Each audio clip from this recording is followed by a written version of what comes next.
अस्सलाम वालेकुम, मेरा नाम अदनान मोइज़ है और आप मुझे लाहौर बुक क्लब के यूट्यूब चैनल पे देख रहे हैं। जैसे कि सर्दियाँ आ तो नहीं गई लेकिन तकरीबन आ रही हैं, तो मैंने कहा कि क्यों ना आज सूरज की रोशनी का फ़ायदा उठा के सनलाइट में शूट किया जाए। लेकिन क्योंकि पूरी सर्दियाँ नहीं आई तो मैं हाफ़ स्लीव शर्ट में भी हूँ। आज जिस बुक का रिव्यू मैं करने जा रहा हूँ उसका नाम है एंड द माउंटेन्स एकोड। ये है खालिद हुसैनी की बुक। खालिद हुसैनी जो है एक अफ़गान अमेरिकन राइटर हैं।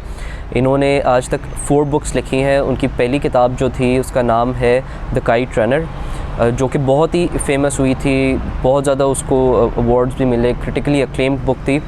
एंड इसके ऊपर फिर एक मूवी भी बनाई गई थी। मैंने एक्चुअली पहले मूवी देखी थी और मुझे मूवी बहुत ही पसंद आई थी। फिर मैंने वो बुक पढ़ी और बुक पढ़ने के बाद मैंने जब दोबारा मूवी देखी तो आई वाज़ रियली डिसअपॉइंटेड, क्योंकि बुक में बहुत सारी ऐसी चीज़ें हैं जो मूवी में वो नहीं कवर कर पाए। एंड डेफिनेटली देखें, ऐसे कभी भी नहीं होता है कि कोई भी जो मूवी है वो बुक को जस्टिफाई कर सके। इट वेरी रेयरली हैपन्स, और अगर होता भी है तो I have never heard of it. अच्छा, सेकंड बुक जो थी उनकी उसका नाम था 1000 स्प्लेंडिड सन्स, और थर्ड बुक है यही एंड द माउंटेन्स एकोड।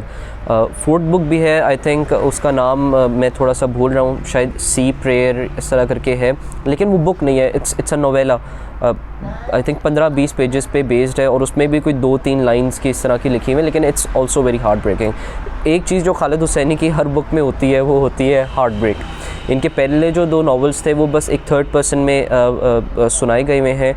ये जो बुक है एंड द माउंटेन्स एकोड, ये एक डिफरेंट बुक है क्योंकि इसके अंदर डिफरेंट कैरेक्टर्स ने अपनी स्टोरी एक्सप्लेन की हुई है।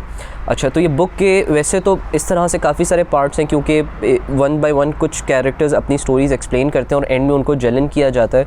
लेकिन अगर आप मुझसे पूछें तो मैं कहूँगा कि इस बुक के 2 पार्ट्स हैं। पहले पार्ट जो है एक छोटी सी शॉर्ट स्टोरी है जिसमें पूरी बुक की जो समरी है या बुक का जो एक थीम है वो उन्होंने एक शॉर्ट फॉर्म में एक्सप्लेन किया हुआ है। जैसे कि मैं काफ़ी लोगों को कहता हूँ कि जो 1984 है जॉर्ज ऑरवेल की, वो समरी है वो एनिमल फार्म की। उनकी जो बुक दूसरी एनिमल फार्म की नहीं, एनिमल फार्म जो है वो 1984 की समरी है।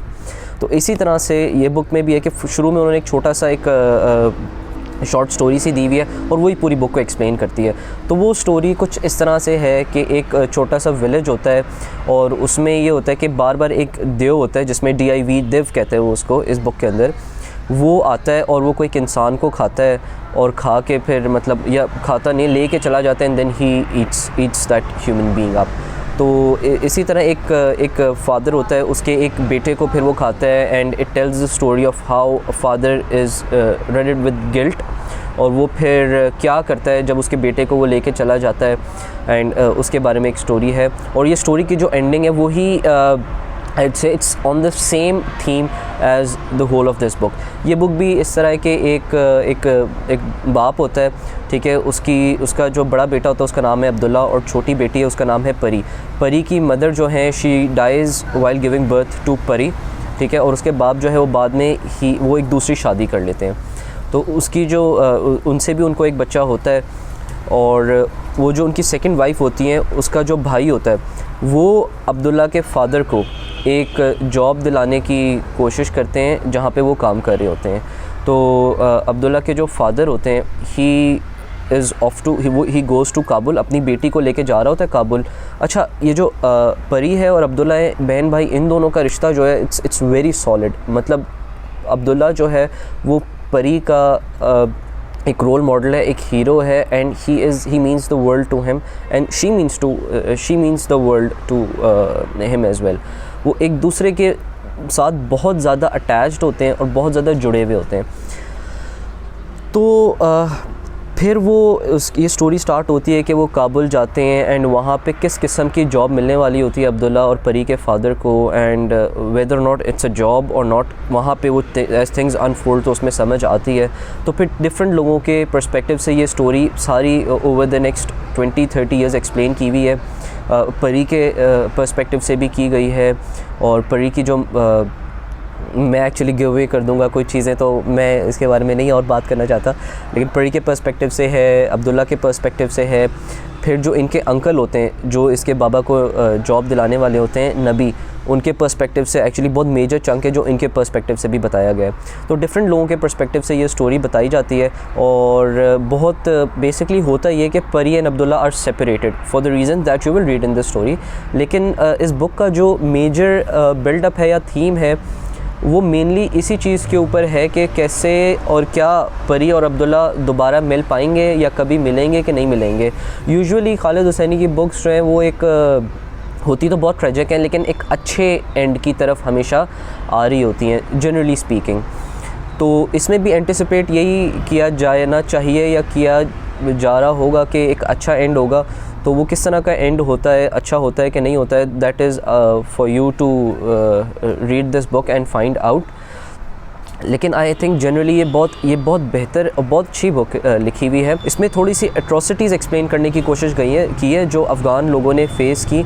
लेकिन एक क्रिटिसिज्म जो हर वक्त आई थिंक खालिद हुसैनी को मिलता है एंड मैंने क्योंकि इनकी सारी बुक्स चारों बुक्स पढ़ी हुई हैं एंड मैं भी फ़ील करता हूँ वो थोड़ा सा I think glorification of Afghan atrocities होती है, नॉट कि वो बहुत ज़्यादा रियलिटी नहीं एक्सप्लेन कर रहे होते। मे बी जो people who immigrate from Afghanistan to United States or any other country वो शायद इससे ज़्यादा रिलेट कर पा रहे हो, but may be for the locals वो इतनी ज़्यादा एट्रोसिटीज़ को अच्छे तरीके से क्या एक रियलिटी चेक वे में नहीं एक्सप्लेन करते।